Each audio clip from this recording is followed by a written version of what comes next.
Okay, well, thank you so much for joining me today, everybody. I do really appreciate it. Hopefully I'll be able to shed some light on how you get your ConnectNY statistics and some of the things that you can do with that. I do have a short PowerPoint for you just to go through, kind of keep me on track as well, and I'll also be showing you some live examples as I can. So just the very first thing, a brief agenda for us today. We're going to go over first where you can locate the links to all of these statistics and statistic reporting formats that I'm going to show you. Then we'll go through our circulation stats that are available through InReach, the title reports, which are also through InReach, ProQuest stats, and then I will talk a minute about our JSTOR statistics as well. If you do have any questions, please feel free to stop me. I will be happy to answer them, and I am monitoring chat. Okay, so the very first thing, and probably one of the most important things to start with, is where you can actually find all this information. So all of our statistics live, or I should say all the links to our statistics live on connectnyorg.org on the For Staff page. Bear with me one moment while my internet decides to load this. There we are. Okay, and if you were to come from the home page, what you'd be looking for on the side here on navigation is the For Staff, about a little more than halfway down. So you can see we have a lot of information on the For Staff page. It's just a good place if you have any questions in general, but a couple things we're going to be looking at today. The first one is our circulation statistics. And here you'll find this blue link here is going to be the direct link to the circ reports, and also some general information about those. So let me go ahead and get this pulled up here. And I'm going to flip back over to our PowerPoint.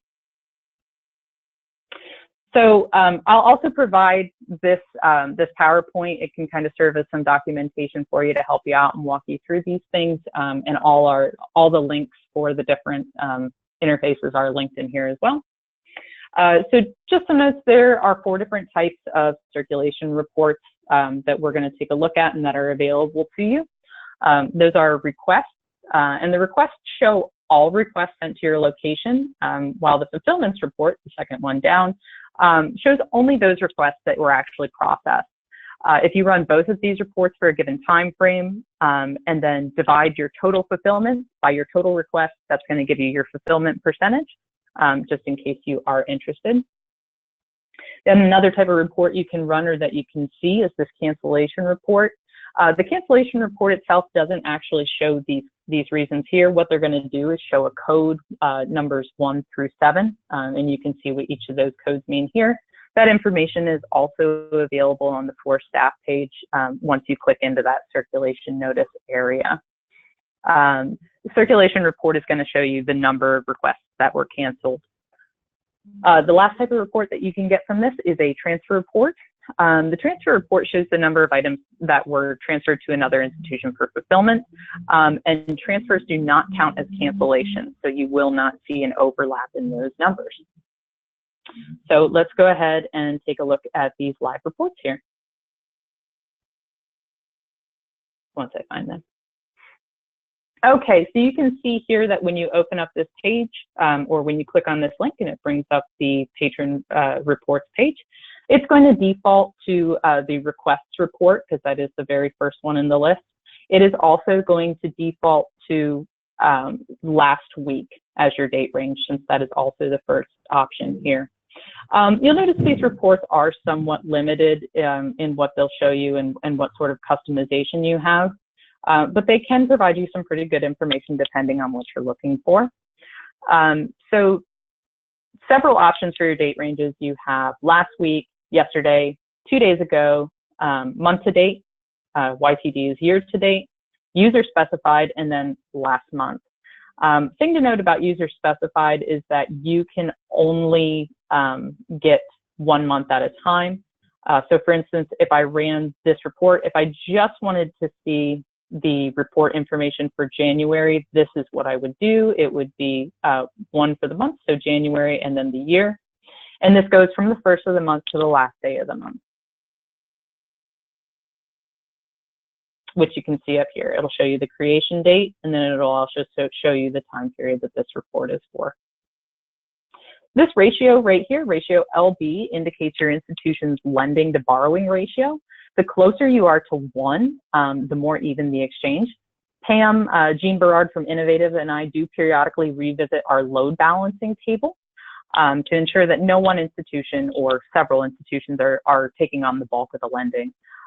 But given the truly outstanding and unique collections each of your institutions brings to the consortium, there's only so much that can be done about that, particularly if you have some really valuable resources that perhaps another class or something is investigating. If you do have concerns at any point about your lending borrowing ratio, you can reach out to me and I can bring that up with Pam and Jean when we have our monthly call. You will notice here there are some outliers. For instance, Hamilton College, which recently left the consortium, they are very, very high, but that's because they were only lending out requests at that time. They weren't allowing their students to borrow anything. But generally speaking, we do try to keep everybody as balanced as possible. Again, that way the bulk of lending doesn't fall on any one institution. Some of your local systems or your IT departments, for whatever reason, may block this the circulation statistics URL. If that is the case and you can't get into this for some reason, or if it won't display for you, you can always email me and I can aggregate whatever statistics for you that you may need. So taking a look at this again real quick, the owning site, so the owning information, if you read, is left to right. So this is going to tell you your lending. For instance, Adelphi lent 115 items. And if you read it from top to bottom, this is going to show you the borrowing statistics. So at the same period, they borrowed 48 items.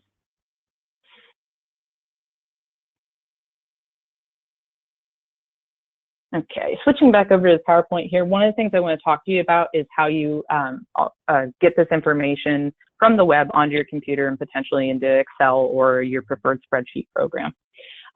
So if we go back over to the web, you can see there's a little download button up here. Click that and it's going to download this file for you.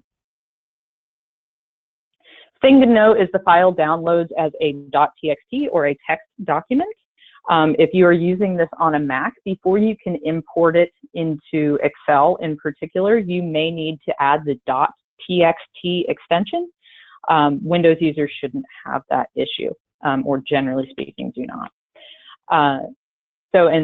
Once this is downloaded, you can then choose to import it into your preferred spreadsheet program. So importing it into Excel, I do have a little bit here on that. Once you open up into Excel, you can go to File, Import. You're going to select Text File as the type of file you want to import. This next screen generally should already be set on delimited, because even though it's just a plain text file, it is in a delimited format. So you should be okay to just click Next. From there, once you get to this screen that's going to ask you what the delimiters in the data are, you're going to need to uncheck everything here. Actually, I believe the only one that's checked initially is Tab.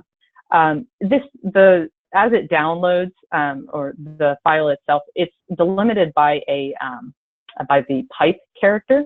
So you'll have to check this box and put in the pipe character here. From there, you can either click Finish and select where you want what cell you want your data to start populating in, or you can click Next and further define your formatting. So a properly imported, this type of circulation data file is going to look a lot like this. Pretty basic, but it'll allow you to then manipulate it further, again, based on whatever program you like to use for that sort of thing. Okay, before I move on to the title reports, does anybody have any questions?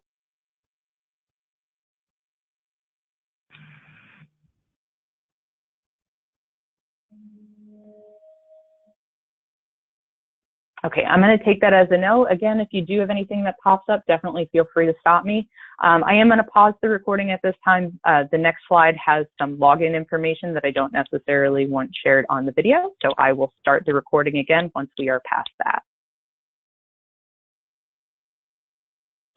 Okay, so the title report information, the link to that can also be found under the circulation statistics dropdown. And you're going to go past the horizontal rule here until you see the blue CNY title level in rate reports.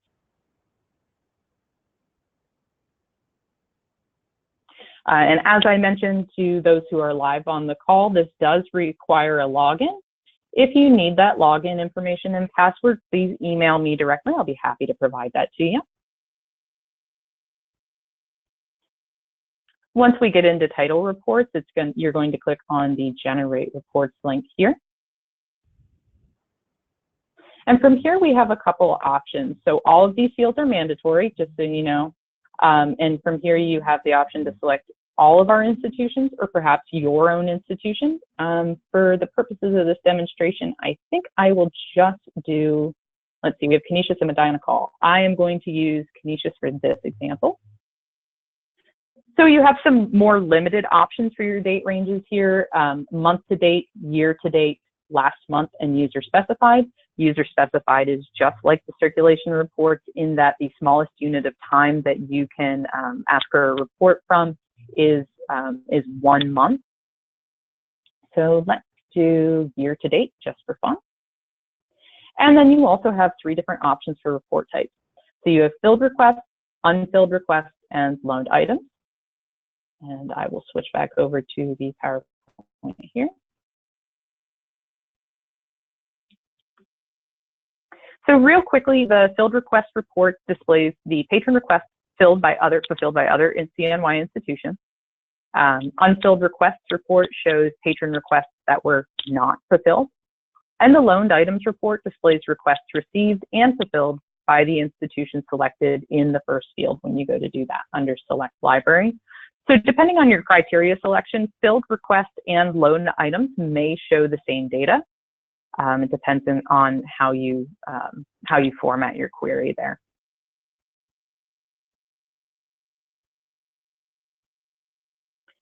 So switching back over to this, we'll run a loaned item report.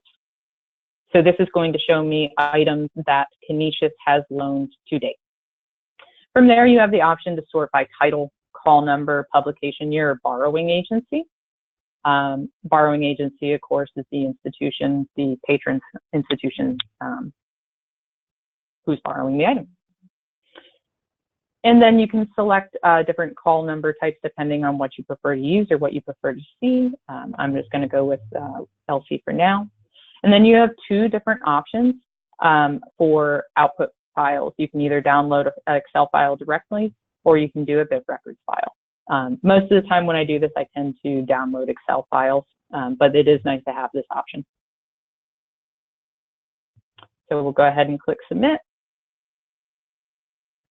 Depending on your query, this may take a couple minutes, or it may take a couple seconds, as you can see down here. And I'll switch back over to PowerPoint. So an important thing to note here about the title reports is what I'm going to refer to as report logging. So up to 100 reports are saved indefinitely. You can view previously run reports by clicking on the results button in the upper right corner, and I'll show you that in a second. Once this 100 limit is reached, reports have to be manually deleted. And I am perfectly fine if you would like to do that yourself, free up some room, or if you're uncomfortable doing that, you can certainly email me and I will take those out. If you do go ahead and decide to delete these, if it has reached the limit, please go ahead and start by deleting the oldest reports first at the bottom of the page, just in case anyone who has run a recent one would need to come back and re-download it. So taking a look at this live, this is the button you're going to look for up here. It's the results button. And you can see it's going to give you the date and time it was run and completed, created by, you'll be able to see basically if Pam or I run reports, everybody else uses this same generic login that's just going to say ConnectNY title. And it's going to give you the information about the query. So this is a loaned title report for Canisius for the dates January 1, 2019 through August 22nd, 2019, and sorted by borrowing agency.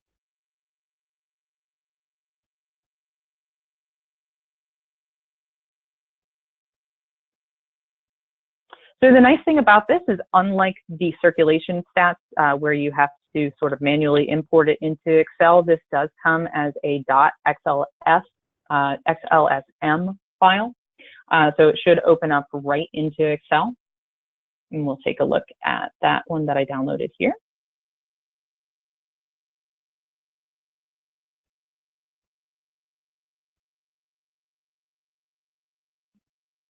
And of course, you can choose to enable or disable the macros as needed or as your IT department requests. So you'll see we have a number of columns going across here: title, author, imprint, edition, publication year, ISN, the bib call number, the item call number, the borrowing institution, the item location. So in this case, because we ran this as a loaned item report for Canisius, the location for all of these is going to be Canisius. Shelving location at the institution then, and then where this item was picked up at the borrowing institution. You can also see the patron type. And although there is a column for patron number, this will always be blank. We store as little information as possible, as little information as is needed to complete patron transactions for privacy reasons, of course. Being able to see the patron type is kind of interesting, though. You can drill down and really see some, start to see some trends among different things. So this is the entirety of the data contained within the report. You'll see here along the bottom, we have a couple other tabs to look at as well, which are pretty handy. These are all going to be pivot tables, which can provide you with some really interesting information as far as your publication year. The item location, if you were running a different report, obviously this is less useful since we know that all of the item locations in this report are going to be for Canisius. The pickup location is also interesting. You can kind of see what institutions, in this case, Canisius loaned out items to. The only thing or the drawback about pickup location is that it uses the print name, which is different than the location name, or different as far as InReach and Sierra handle that. So in this situation, I know offhand from a recent test, Library Services Desk, this is actually indicative of Lemoyne College. But unfortunately, you can see that some institutions do include their name. SLU, for instance, does, Pratt does, and some include the library name. So Folsom, this is RPI, Swarble is Adelphi. But there are some drawbacks here as far as really truly identifying who all these pickup locations are. What I may do is find the print names and include a list of this on our website as well. That way you can at least identify where your items have gone to. Another pivot table available to you is going to be this patron type table. Again, this can be particularly interesting for pointing out some trends if you're looking for that. And the last one is borrowing agency. Unlike the pickup location, these actually do all correspond to our institution names. So there is that. That is very helpful.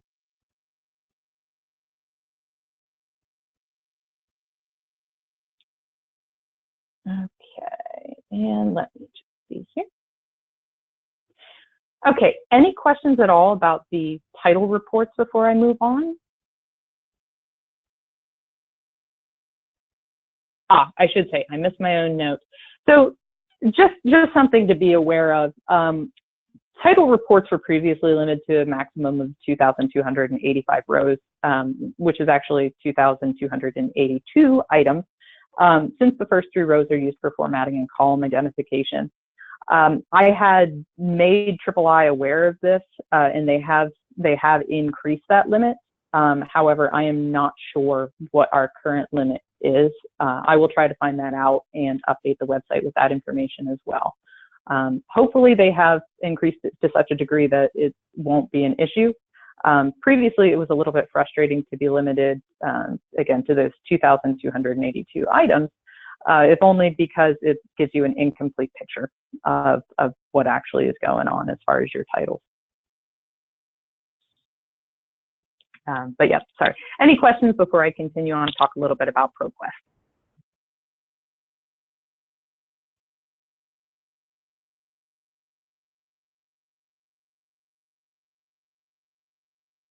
Alrighty, again, I'm going to take that as a no. If you do have any questions or anything you think of, feel free to type them in chat. Again, I am going to pause the recording here. The next slide does have sensitive information information as far as username and password, and I will start the recording again once we're past that and into the. Okay, so let me go to the ProQuest page here. So once you log in using that username and password that I did just mention for our live participants here, if you do need that information, please feel free to email me directly. I'll be happy to provide that to you so you can get in. Considering that most of you have ProQuest subscriptions, or all of you do at this point, I'm sure that the screen is somewhat familiar. From this screen, you can access a variety of information and reports, but what I'll be mostly focusing on today is the usage report. So from this page, you're going to go to Reports and click on Usage Report, easy enough. And from here, you have many, many options for how you're going to run your query.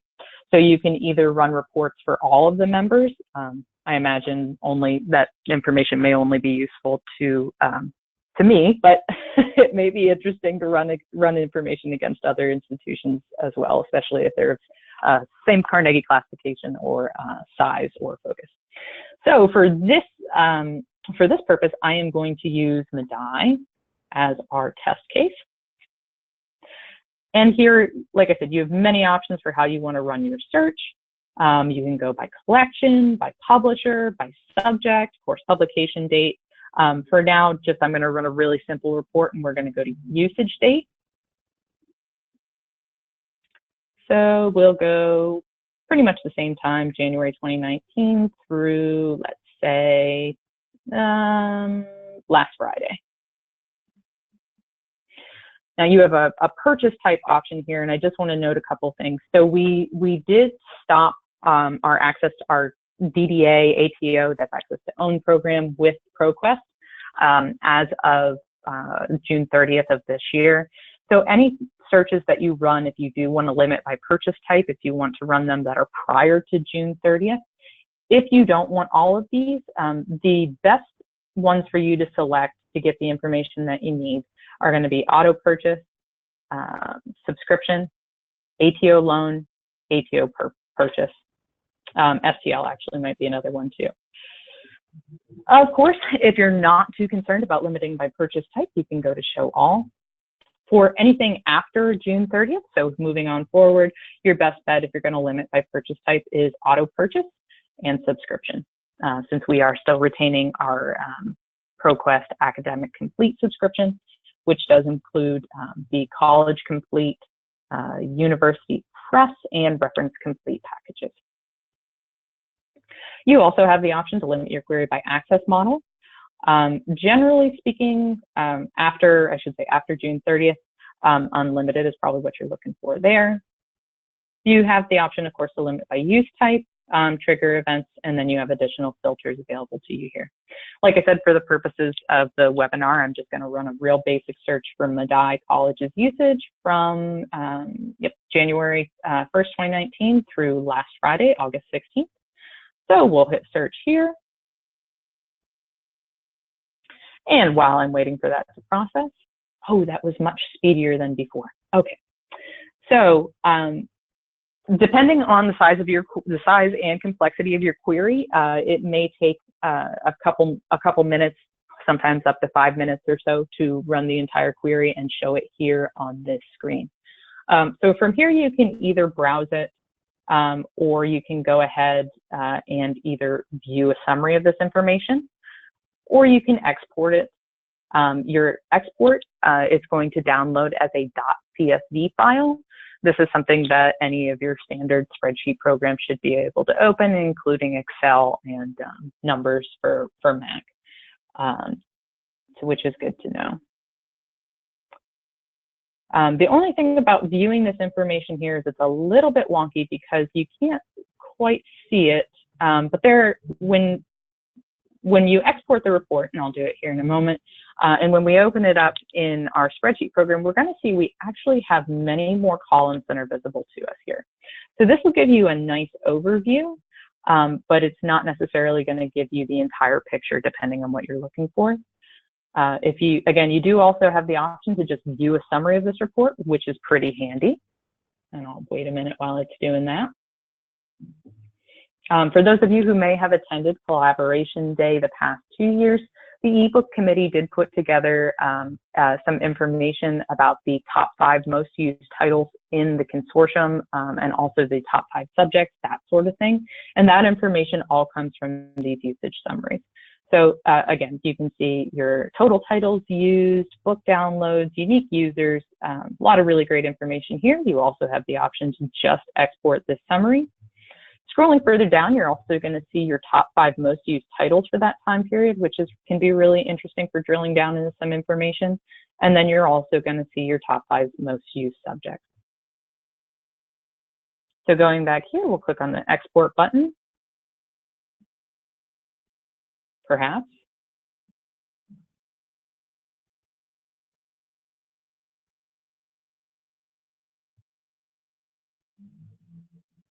One more time.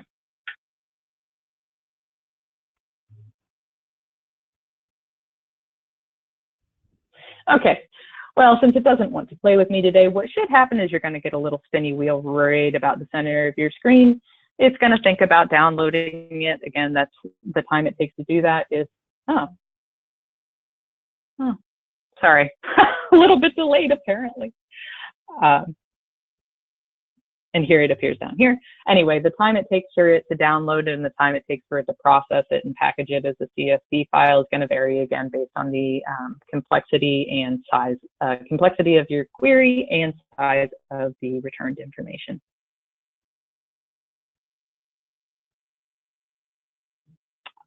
Okay, and sorry, I forget that this likes to open it up in numbers, which I'm not a huge fan of. Instead, we're going to go to Excel, and I will open it up from here, which I believe is, this one.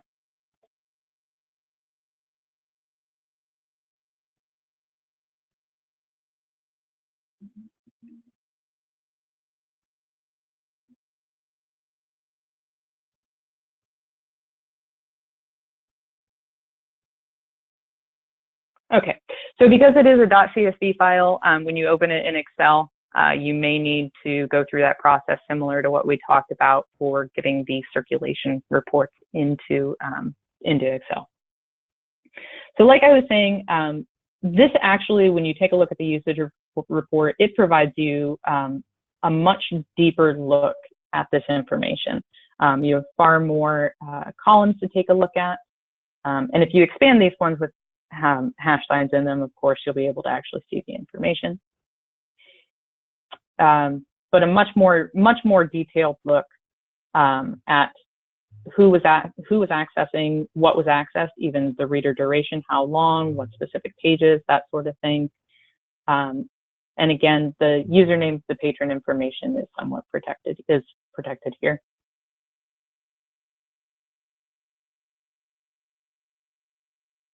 Let's see, and what else do I have for you here?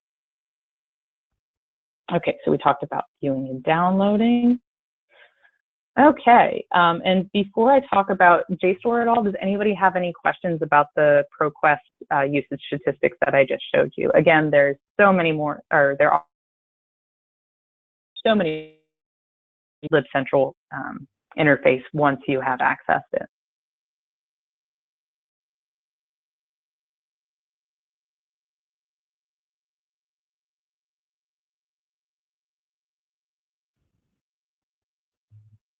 Okay, again, I'll take that as a no, and we'll continue on. Feel free to type any questions into chat or stop me if they come to you. So the last thing I want to talk to you about the moment is just a mention about our JSTOR statistics. So JSTOR sends us a spreadsheet every month. It is an absolutely massive, mammoth thing that contains pretty much all of our usage going back historically.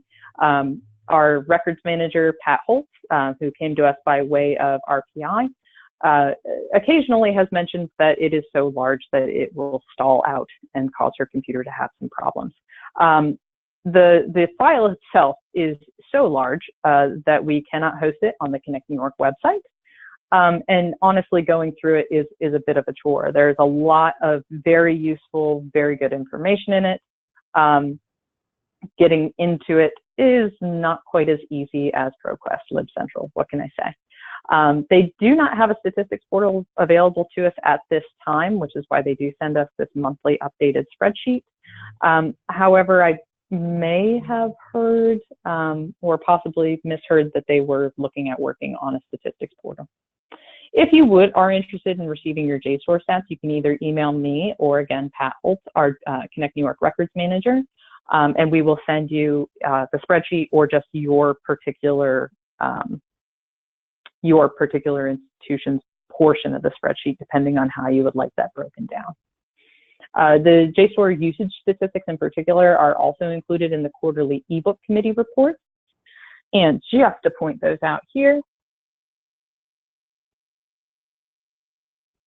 if you go to the for staff page and we close up our circulation stats, directly below circulation statistics is ebook statistics.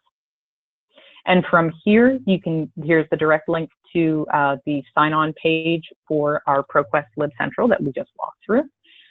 There's also a link directly to the programs page on the website that can also be found on the side here. And if you scroll over to the third tab, that's going to be ebook statistics. And from there, you can download those reports if you want to get a big overall picture of your reports there. We currently only have the Q1 and Q2 reports available. These reports have been stripped of financial information for security purposes. The financial information, if you are interested in that, is all shared with your directors as those reports are produced. I will make a note, send out a message to the listserv once we have the additional quarters for the 2018-2019 fiscal year available for download. Okay, so any questions or comments at all from my folks who are live here today?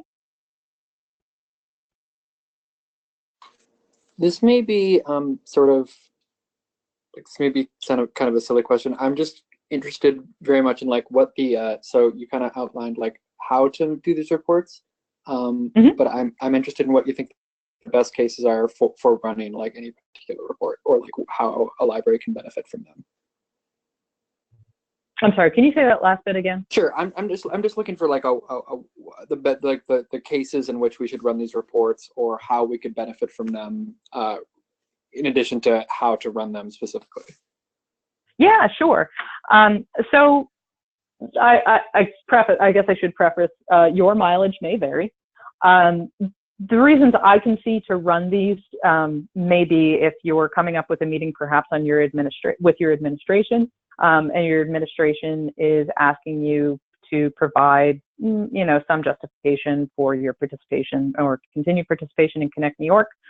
If that is the case, Pam and I are also happy to provide letters of support and other types of information that we have available to us. We're actually working on some value propositions or value reports, institutionally speaking now. The other thing that maybe it could possibly be helpful for collection development purposes, I can see the title reports and even the JSTOR ebook reports being helpful in that respect.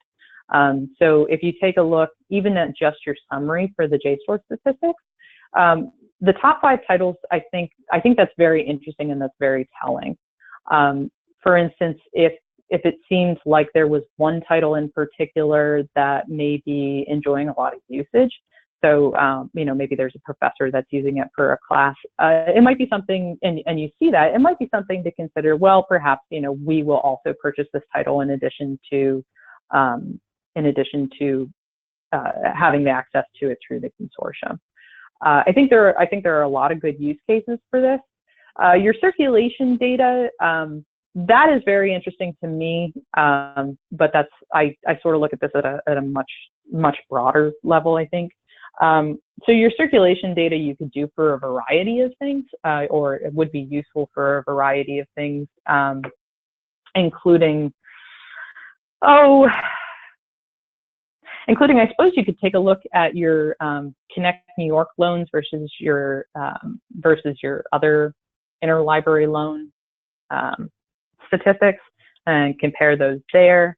You could take a look and see perhaps I think knowing, I should just say blanket statement. I think knowing and looking at these periodically, even if you only did it every 6 months, even if you did it every quarter, I think it gives a good view of also how well your institution is. I'm trying to think how to say this, but making sure that you are getting the most out of your Connect New York membership, right? So we are tending to see, and this is a little bit difficult to really pinpoint right now because we did have a number of members leave the consortium as of June 30th, but we are tending to see print trend downwards. But I still think taking a look at those print stats, or I shouldn't even just say print because we're circulating DVDs and that sort of thing now as well. I think taking a look at that is good. So if you see, for instance, like off the top of my head, we tend to peak in resource sharing around the time that students have papers due, so the end of each semester, that sort of thing. We also tend to see some peaks at the beginning of the semester. I think the circulation data in particular can be helpful in tracking how your patrons utilize the borrowing services available to them through Connect New York. And if you notice that your statistics are starting to decline from year to year, which is another thing to consider, because for circulation statistics and for title reports, you can run these reports as far back as perhaps even, or as far back as when your institution joined Connect New York. Unless you were a founding member, in which case I'm not sure we have anything that goes back to 2003 or 5, whenever that was. But you can really get really start to see a larger picture of your resource sharing trends there. And again, if you are starting to see a huge trend downwards, perhaps in your ebook usage, if you start to notice a huge, significant, more than what we're generally seeing for print dropping, but if you're starting to notice a drop in your significant drop in your print sharing, there might be time to have a conversation, with Pam or I and say, hey, we're really seeing this. What do you think that we could do, or what are other options? Or talking to your colleagues, your instruction librarians and that sort of thing. Hey, are you still teaching this in your instruction sessions? Not to say that we want you to push your Connect New York resources or, over anything else. I'm certainly not endorsing that sort of thing, but we just want to make sure that you're getting the best usage that you can, but most bang for your buck, so to speak. Sorry, I talked a lot. Does that kind of help answer your question, Sam? Yeah, no, absolutely. Thank you so much. Sure. Any other questions from anyone today? Yes, I have a question. Yeah, Jeff. Is there a way to get statistics for how long it takes for books from the time they're requested to the time that they're received? Oh, I wish I could tell you that the answer to that was yes. So one of the things that Pam has been harping on Innovative about, and I myself have been pushing for as well, I started with Connect New York, is for something that would basically is a report that would basically track the status changes in the item, because I think that would be one of the easiest ways for them to provide us with transport time, basically, without having to add in another factor. So unfortunately, my answer for you is no, we do not have a way to ascertain transport time or delivery time at the moment. Okay. Well, I'll say that would be useful for us, especially when comparing the value of Connect New York versus ILL. Yeah, absolutely. I totally agree on that point.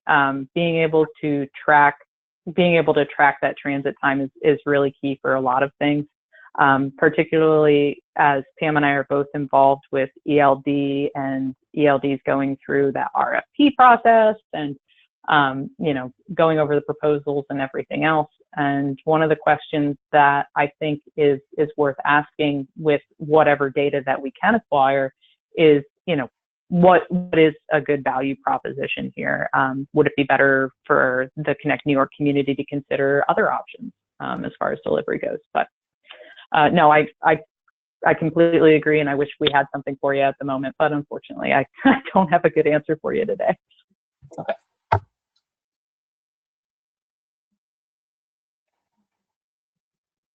Anything else I can answer for anyone, or try to answer anyway? Okay.